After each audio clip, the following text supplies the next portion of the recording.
नमस्कार दोस्तों, स्वागत है एक बार फिर से आपके अपने यूट्यूब चैनल विद्या प्रवीण में। और आज हम लोग भारत के संवैधानिक विकास पर थोड़ी चर्चा करेंगे। उससे संबंधित महत्वपूर्ण प्रश्नों पर हम चर्चा करते हुए देखेंगे कौन कौन से प्रश्न हैं।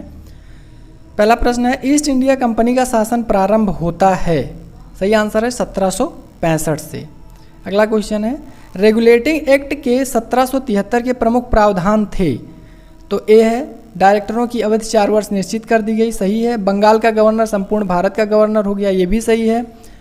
गवर्नर जनरल की पदावधि 5 वर्ष निश्चित कर दी गई, ये भी सही है। कलकत्ता में सुप्रीम कोर्ट की स्थापना की गई, ये भी सही है। सुप्रीम कोर्ट के विरुद्ध अपील प्रिवी काउंसिल में की जाएगी, ये भी सही है। यानी आपका जो सही आंसर होगा वो होगा डी और ये सब।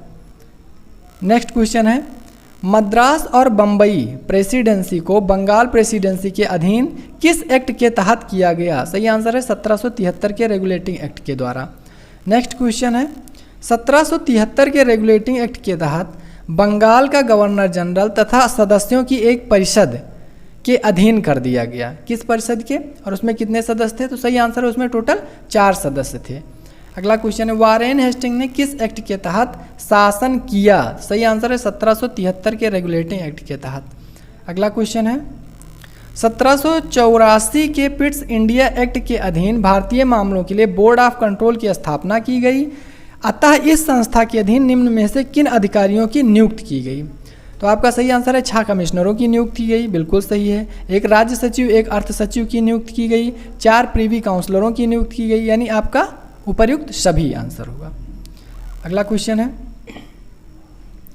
कंपनी के कर्मचारियों को उपहार लेने पर प्रतिबंध लगा दिया गया। किस अधिनियम के द्वारा। पिट्स इंडिया एक्ट 1784 के द्वारा उपहार लेने पर प्रतिबंध इसलिए लगा दिया गया क्योंकि ये लोग उपहार के माध्यम से घूस लेना चालू कर दिए थे। अगला क्वेश्चन, किस एक्ट के तहत कंपनी का केवल चीन के साथ व्यापार तथा चाय के व्यापार पर एकाधिकार छोड़कर समस्त एकाधिकार समाप्त कर दिया गया। सही आंसर है 1813 के चार्टर अधिनियम के अधीन। एकाधिकार का मतलब अभी तक संपूर्ण व्यापार पर केवल ब्रिटिश ईस्ट इंडिया कंपनी का अधिकार था, लेकिन अब चीन और चाय के साथ व्यापार छोड़कर बाकी संपूर्ण व्यापार पर ब्रिटेन के सारे लोगों को छूट दे दी गई। अगला क्वेश्चन है, 1813 के चार्टर एक्ट के अधीन कंपनी को कितने वर्षों के लिए भारतीय प्रदेशों तथा राजस्व का नियंत्रण का अधिकार दिया गया। सही आंसर है बी, 20 वर्षों के लिए अधिकार दे दिया गया। अगला क्वेश्चन है, 1813 के चार्टर एक्ट के अधीन निम्नलिखित व्यवस्थाओं में कौन असत्य है। असत्य पूछ रहा है। तो ईसाई मिशनरियों को भारत में धर्म प्रचार की छूट दी गई, ये तो सही है। कंपनी के खर्च पर 20,000 श्वेत सैनिक रखने की व्यवस्था की गई, ये भी सही है। भारतीय की शिक्षा के लिए 1 लाख रुपए प्रतिवर्ष खर्च करने का निर्णय लिया गया, ये भी सही है। यानी उपर्युक्त में से कोई भी स्टेटमेंट असत्य नहीं है। अगला क्वेश्चन है, कंपनी का व्यापारिक अधिकार छीना तथा उसे केवल प्रशासनिक एवं राजनीतिक संस्था भर ही रहने दिया। किस अधिनियम के तहत। सही आंसर है 1833 के चार्टर एक्ट के तहत। अब उसके व्यापारिक अधिकार को ले लिया गया और केवल प्रशासनिक और राजनीतिक अधिकार दिया गया। व्यापार करने का अधिकार संपूर्ण यूरोप वासियों के लिए खोल दिया गया। अगला क्वेश्चन है, 1833 के चार्टर एक्ट के तहत बंगाल के गवर्नर जनरल को अब पूरे भारत का गवर्नर जनरल बना दिया गया। अगला क्वेश्चन है, गवर्नर जनरल की अपनी काउंसिल सहित सारे अंग्रेजी इलाके के लिए कानून बनाने का अधिकार दिया गया। सही आंसर है 1833 के चार्टर एक्ट के तहत। भारतीय संविधान कानून को संहिताबद्ध करने के उद्देश्य से विधि आयोग का गठन किस एक्ट के अधीन किया गया। सही आंसर है 1833 के चार्टर एक्ट के द्वारा और प्रथम विधि सदस्य लॉर्ड मैकाले को चुना गया। बंगाल में अलग गवर्नर के नियुक्ति की व्यवस्था किस एक्ट के अंतर्गत की गई। सही आंसर है 1853 के चार्टर एक्ट के अंतर्गत। 1935 के अधिनियम को किसने दास्ता का नया चार्टर कहा। सही आंसर है पंडित जवाहरलाल नेहरू ने इसको दास्ता का नया चार्टर कहा। अगला क्वेश्चन है, कथन और कारण से है। 1935 के अधिनियम के तहत भारत में संघ की स्थापना नहीं हो सकी। कारण है भारतीय राजाओं ने संघ में शामिल होना स्वीकार नहीं किया। तो ये भी सही है, ये भी सही है, लेकिन ये इसकी व्याख्या नहीं करता, यानी आपका आंसर बी सही होगा। अगला क्वेश्चन, किस चार्टर एक्ट के बाद भारत में ईसाई मिशनरियों को बसने की छूट दे दी गई। सही आंसर है 1813 के चार्टर अधिनियम के तहत ईसाई मिशनरियों को भारत में बसने की छूट दी गई। अगला क्वेश्चन, किस भारत सरकार अधिनियम के द्वारा केंद्र में द्वैध शासन प्रणाली लागू की गई? सही आंसर है 1935 के द्वारा केंद्र में द्वैध शासन प्रणाली लागू की गई और प्रांतों को स्वतंत्र कर दिया गया। अगला क्वेश्चन, 1909 में लाए गए मार्ले मिंटो सुधार का मुख्य उद्देश्य क्या था? नरमपंथियों को भ्रमित करना, सही है। उग्रपंथियों के बढ़ते प्रभाव को रोकना, ये भी सही है। पृथक निर्वाचन व्यवस्था, ये भी सही है। यानी उपर्युक्त सभी सही है। नेक्स्ट क्वेश्चन है, काल क्रमेण सजाइए। Regulating act, Pitt's India act, Rowlatt act और महारानी की घोषणा पत्र। Regulating act 1773, Pitt's India act 1784, Rowlatt act 1919 और महारानी का घोषणा पत्र 1858।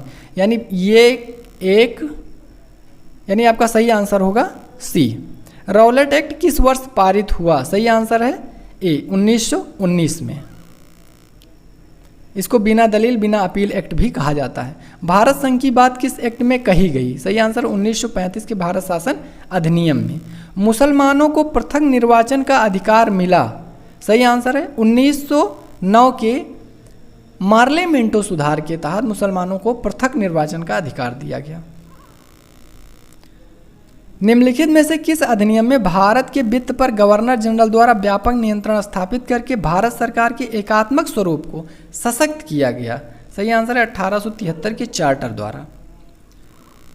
सिविल सेवा के लिए प्रतियोगी परीक्षा की व्यवस्था सिद्धांत रूप से निम्नांकित वर्ष में स्वीकार की गई?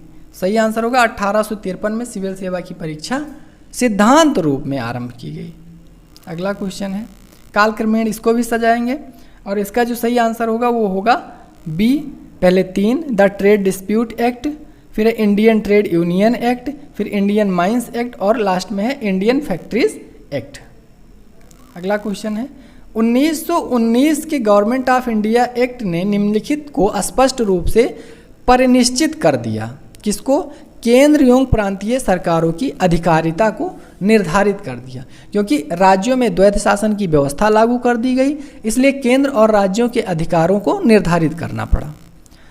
मजिस्ट्रेटों की अधिकारिता एवं ईस्ट इंडिया कंपनी द्वारा स्थापित दंड न्यायालयों से यूरोपीय समुदाय को प्रदत्त छूट को रद्द करने के लिए बिल कब पारित किया गया? तो सही आंसर है 1882 में।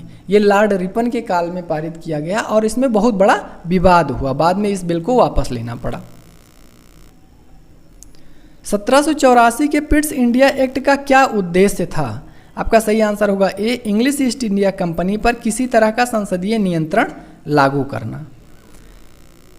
1935 के भारत सरकार अधिनियम ने क्या किया? एक संघीय न्यायालय की रचना की, यानी स्थापना की। प्रांतीय स्वायत्तता की शुरुआत किस अधिनियम के द्वारा की गई? प्रांतीय स्वायत्तता की बात करता तो आपका सही आंसर होगा 1935 में, क्योंकि इसमें केंद्र में द्वैध शासन लागू किया गया और प्रांतीय स्वायत्तता लागू कर दी गई। नेक्स्ट क्वेश्चन, 1935 के अधिनियम के द्वारा क्या किया गया? एक संघीय न्यायालय की स्थापना की गई, सही है। प्रांतीय स्वायत्तता दी गई, ये भी सही है। गवर्नर जनरल को विशेष अधिकार दिए गए, ये भी सही है। यानी आपका सही आंसर है उपर्युक्त सभी। अगर आपको हमारा वीडियो पसंद आया है तो वीडियो को अधिक से अधिक लाइक करिए और अपने दोस्तों को ज़्यादा से ज़्यादा शेयर करिए। आज के लिए इतना ही, धन्यवाद।